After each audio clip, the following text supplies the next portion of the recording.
ओ hello book readers. आज हम बात करेंगे उर्दू अदब के एक शाहकार एक जादुई किताब आबे गुम की, जिसके मुसन्निफ हैं तंज़ो मज़ाह के बेताज बादशाह मुश्ताक अहमद यूसुफी।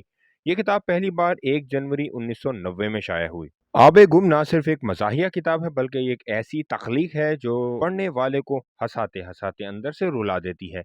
यूसुफी साहब ने रोज़मर्रा की ज़िंदगी के किरदारों, रिश्तों, यादों और तन्हाइयों को एक ख़ास नफ्सियाती गहराई से बयान किया है।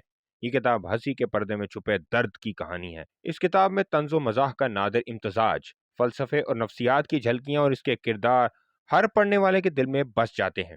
यूसुफी साहब का मखसूस शाइस्ता और शगुफ्ता अंदाज़े तहरीर। इस किताब की चंद यादगार कोट्स हैं। यादें भी क्या अजीब चीज़ हैं, धुंध की तरह छा जाती हैं और कभी धूप की तरह झुलसा देती हैं। और दूसरा, जो हंसी छुप कर आती है वही सबसे गहरी होती है। ये किताब सिर्फ हंसी हंसी की बात नहीं, बल्कि इंसानी फितरत, दोस्ती, उम्र के सफर, वक्त के गुजारे और यादों की शिद्दत को बड़े हसीन अंदाज में पेश करती है।